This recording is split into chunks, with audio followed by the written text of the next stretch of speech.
दोस्तों इस टाइम मैं हूँ बद्रीनाथ धाम में और ये हमारी यात्रा का आखिरी दिन था।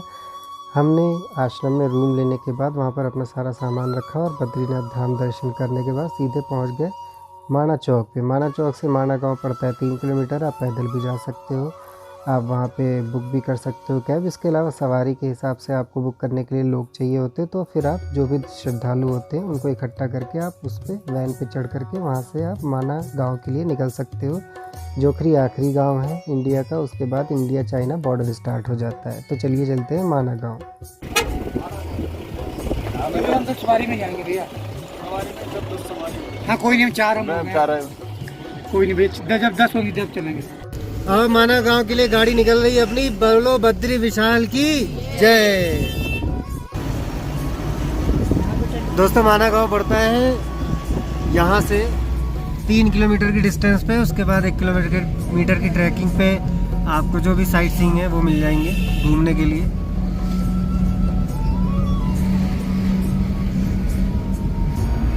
अच्छा, यहाँ से अगर गंगोत्री यमुनोत्री करना है तो श्रीनगर पहले जाएगा। श्रीनगर से बस मिल जाएगी 1.5 किलोमीटर। बॉर्डर रोड ये जा रहा है, इसके कहाँ बॉर्डर रोड गया? यहाँ से तिब्बत बॉर्डर। अच्छा, ये जो ऊपर ऊपर गया है ये बॉर्डर रोड है, उस पे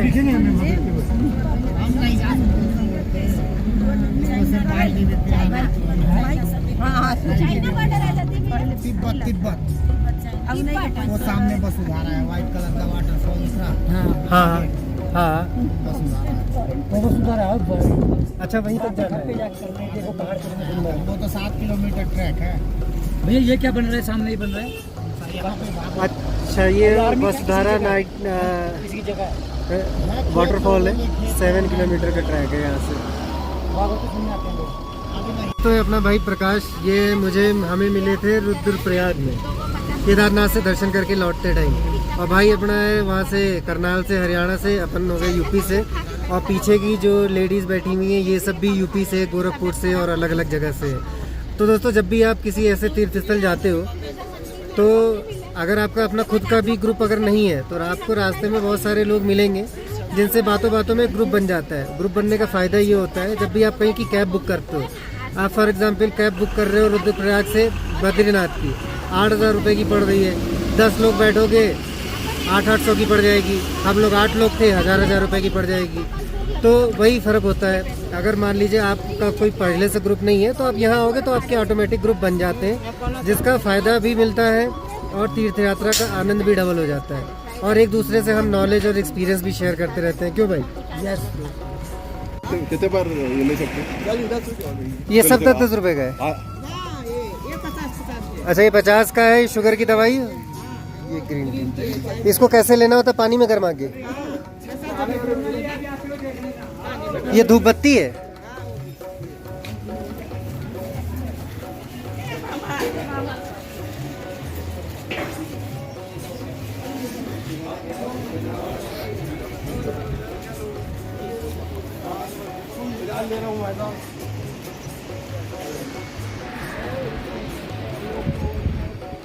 भाई लोग एंजॉय करते हुए फोटोएं खींचते हुए। ये क्या चीज़ है? अच्छा, नजर बट्टू। आने के टाइम में बहुत टाइम में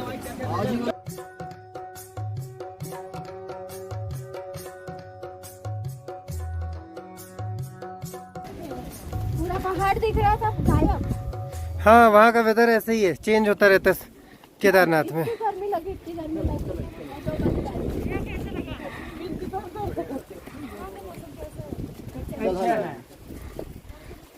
यहाँ का मौसम सही है बद्रीनाथ का, इतनी फ्रीक्वेंटली चेंज नहीं होता है, नॉर्मल रहता है।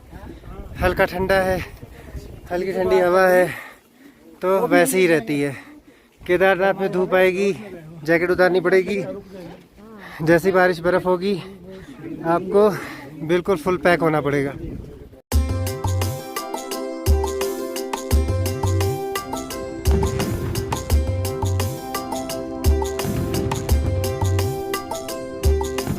हम लोग जाएंगे पहले गणेश गुफा और व्यास गुफा देखने, फिर उधर से देखते हैं अगर कोई शॉर्टकट है इधर से लौट के आने का।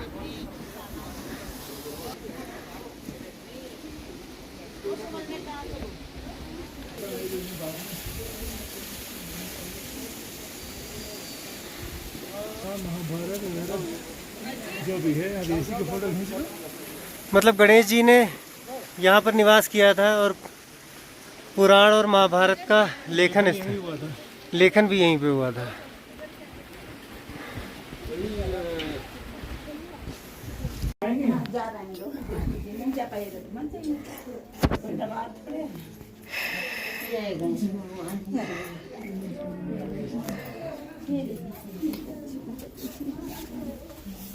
गजाननं भूतगणादिसेवितं कपित्थ जम्बूफल चारु भक्षणं उमासुतं शोक विनाशकारकं नमामि विघ्नेशं पाद पंकजम।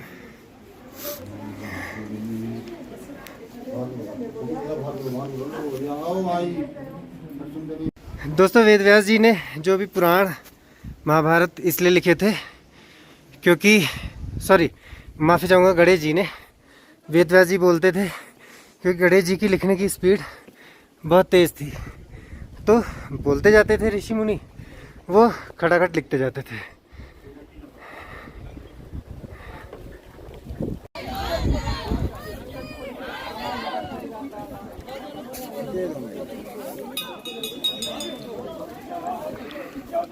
वेद व्यास गुफा और भारत की आखिरी चाय की दुकान।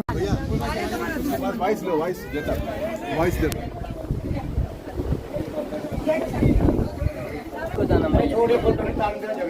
जी तो वेद व्यास जी ने इसी पावन गुफा में बैठ करके हमारे जितने भी ग्रंथ वेद पुराण शास्त्र हैं सबकी रचना यहीं पे की।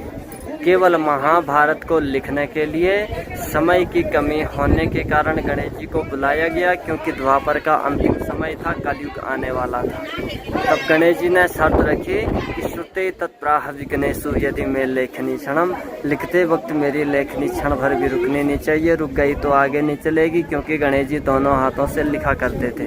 तो यहाँ से व्यास जी महाभारत बोलते गए, नीचे गणेश गुफा में गणेश जी लिखते गए।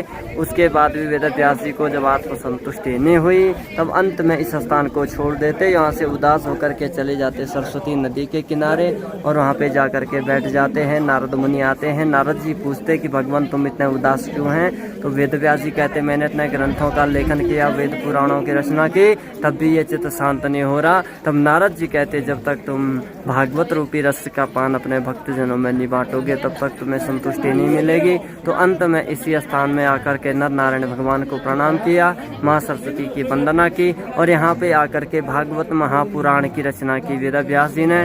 फर्स्ट नंबर पे विष्णु जी की मूर्ति विराजमान है, दूसरे नंबर पे वेद व्यास जी प्राचीन मूर्ति, तीसरे पे सुखदेव जी व्यास जी के पुत्र जो 12 साल तक माँ के गर्भ में रहे, चौथे नंबर पे वल्लभाचार्य मध्वाचार्य जी के शिष्य और बड़ी मूर्ति व्यास जी की नई मूर्ति 96 स्थापित है। और ये व्यास जी की पुस्तक है व्यासपुत्री, अलग अलग लेयर से।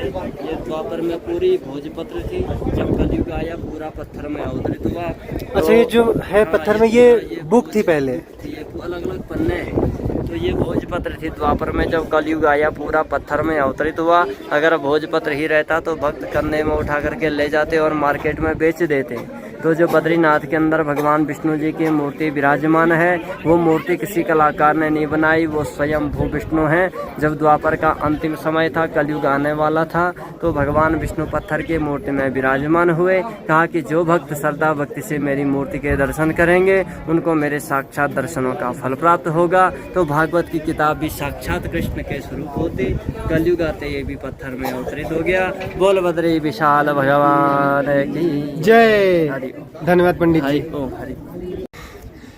दोस्तों ये पूरी श्रीमद् भागवत है जो कि गणेश जी ने लिखी थी, जो कि पत्थर का रूप ले चुकी है। और उधर है उस साइड चाइना, ये है बॉर्डर रोड जो आपको सामने दिख रही है। एक बार चलिए, 1000 साल पहले की बुक है।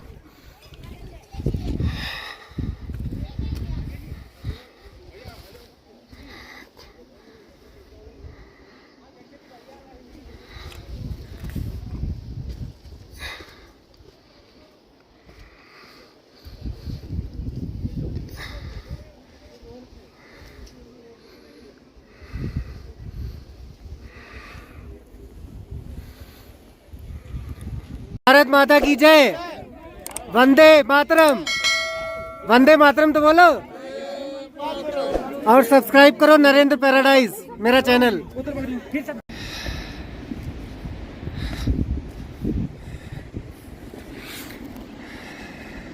वसुंधरा वाटरफॉल का ट्रैक उधर है 7 किलोमीटर का। हम लोग नहीं जाने वाले, अंधेरा हो जाएगा तब तक। अपन लोग इधर से जाते हैं। इधर क्या पड़ेगा, कौन सा पुल है? भीम पुल है इधर। हाय हाय कितना खतरनाक है।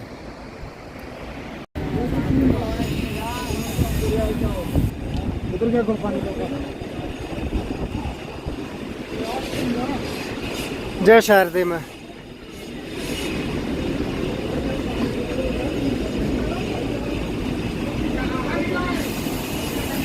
सरस्वती जी इसी स्थल पर विलुप्त हुई थी और ये पवित्र जल है, आप लोग आकर के पी सकते हो।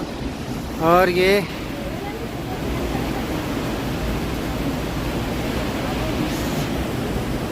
भैया ये कौन सी नदी है? अलकनंदा। अलकनंदा निकल रही है।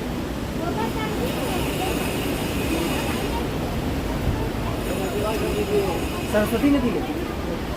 अरे ये सरस्वती नदी है जो संगम में मिलती है।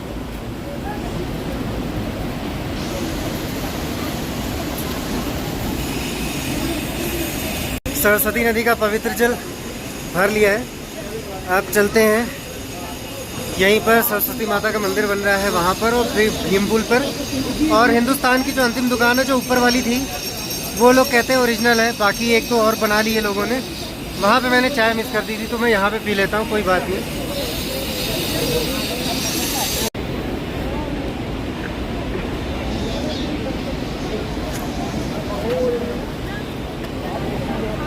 आप देखिए यहीं पे बगल बगल में 2 दुकान है, ये भी अंतिम दुकान वो भी अंतिम दुकान। तो वहीं पे ट्राई करते हैं। गांधी जी की फोटो भी इन्होंने लगा रखी, गांधी जी का, हालांकि इस जगह से कोई लेना देना नहीं है। साइट देखने के लिए लग रहा है ये एक लोकेशन बनाई हुई है सरस्वती नदी का उद्गम देखने के लिए। यहाँ से पवित्र जल आप ले जा सकते हो। मैंने तो अपनी बोतल में मिला लिया है। जब पांडव लोग स्वर्ग की ओर जा रहे थे, स्वर्गारोहण कर रहे थे, तो इसी रास्ते से जा रहे थे, बीच में सरस्वती नदी पड़ी, तो पार करके कैसे करें? तो भीम ने जो है एक बड़ी सी शिला उठा करके रख दी। ये वही शिला है, उन्हीं के नाम के ऊपर ये भीम पुल पड़ा है। अच्छा, ये भीम जी ने शिला रखी थी। ऐसा लग रहा है, मतलब कि ये लग रहा है उठा के रखी हुई है, ऐसा नहीं लग रहा कोई पहाड़ का पार्ट नहीं दे रहा है ये। हाँ, ये अलग से रखी हुई लग भी रही है। और ये सरस्वती नदी है, नीचे ये सरस्वती नदी बह रही है। और ये अलकनंदा में मिल जाती है जाके। और उधर है हमारे जगत के स्वामी, हमारे पालनकर्ता विष्णु भगवान बद्रीनाथ विशाल। जय हो। अगर आपके पास बोतल नहीं है जल ले जाने को तो आप यहाँ पे आकर के बोतल ले सकते हो भैया से। 100 रुपये लेता है गंगा जल भरने के। हमने इसको 50 में बना लिया है, लेकिन 50 में भर के नहीं दे रहा। अब इसका क्या करें? इंडिया की लास्ट चाय की दुकान माणा गांव में है और यहाँ पे हम लोग चाय का आनंद उठाते हुए, साथ में चिप्स भी हैं और ये अपना भाई भी चिप्स खा रहा है। और we have Venugopal Reddy sir from Andhra Pradesh, Nellore district, near Balaji भगवान Tirupati. Redu sir, please request people from Andhra to subscribe my channel Naren Paradise.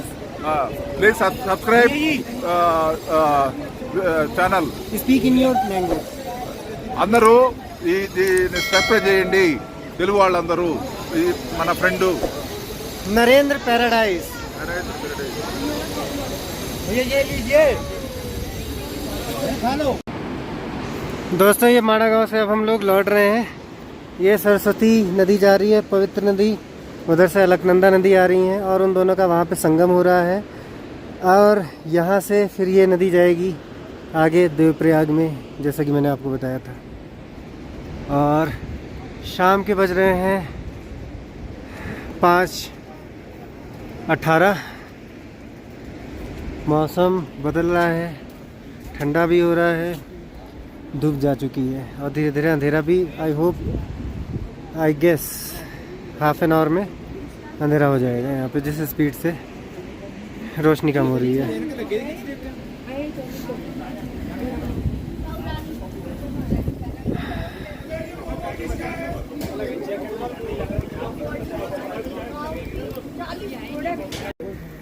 Mansoor 20 kilometre chapel में फेसबुक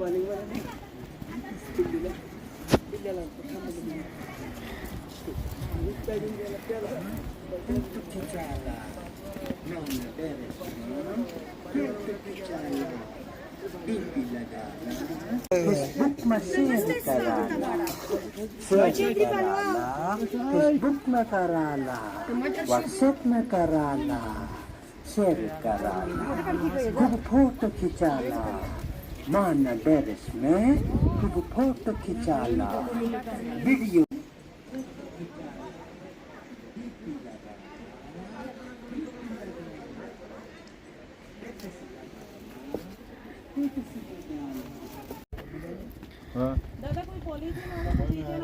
रेड्डी सर ने गणेश जी लिए हुए हैं। आप अपनी कार में लगाएंगे? घर में लगाएंगे? घर का सामने। दोस्तों आशा करता हूँ आपको मेरे ब्लॉग पसंद आए होंगे और कुछ इन्फॉर्मेशन मिली होगी। और आपने जो भी टेम्पल्स देखे हैं सारे प्योर टेम्पल्स हैं, क्योंकि जितने भी मुग़ल आक्रांता थे, मुग़लों के अलावा शेरशाह सूरी, गुलाम वंश, जिन्होंने दिल्ली से लेकर के जो मिडल भारत है वहाँ तक के जो मंदिर हैं उनको तोड़ डाला था, उनको अशुद्ध करने की कोशिश करी है। लेकिन वो लोग बिल्कुल साउदर्न जो इंडिया है और पहाड़ों के ऊपर वो नहीं पहुँच पाए, उन्होंने कुछ नहीं किया। तो ये प्योर फॉर्म में अभी भी अवेलेबल है। दोस्तों मुझे नहीं पता कैमरा एग्जैक्टली वैसे ही दिखा पाएगा जैसा मैं देख रहा हूँ या नहीं, लेकिन बहुत ही अल्टीमेट व्यू है यहाँ से, ये देखिए। और जस्ट अपोजिट में ये देखिए।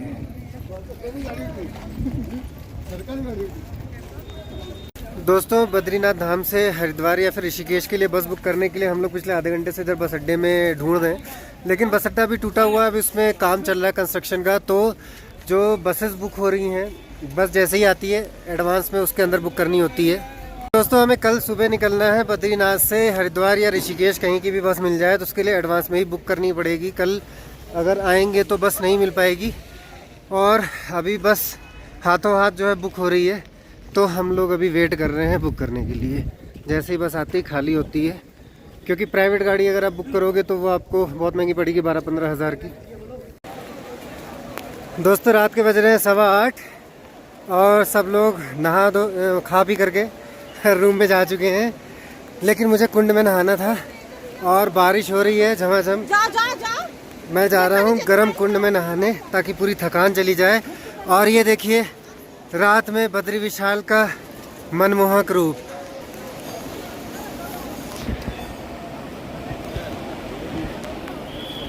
जय बद्री नारायण भगवान की।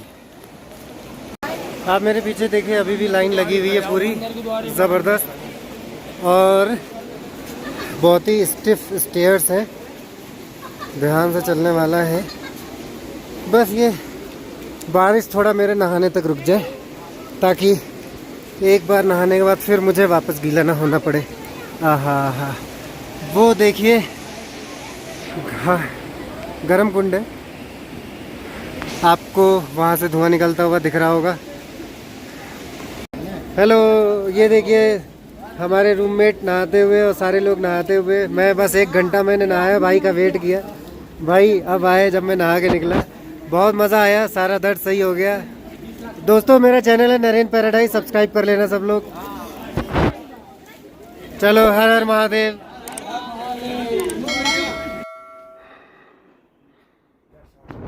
सुबह के बज रहे हैं 3। हम लोग बस अड्डे की तरफ जाते हुए ताकि ऋषिकेश की बस मिल जाए, कोई दिक्कत ना हो। भाई के पैर में मोच आ रही, लंगड़ा के चलते हुए, बाकी सारे लोग आगे जाते हुए। Bro wishes you happy and safe journey. पीछे है माड़ा गांव, सामने है बस अड्डा, राइट साइड में बद्री विशाल जी का मंदिर। जय बद्री विशाल, जय बद्रीनाथ भगवान, जय। बोलो अपने बड़े माता पिता की जय हो।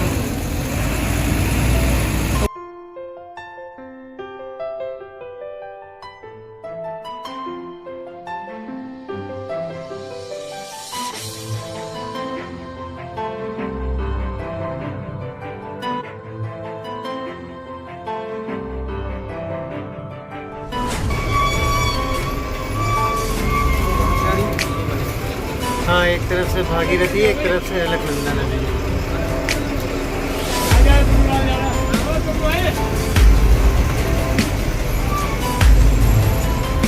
ओम नमो भगवते वासुदेवाय।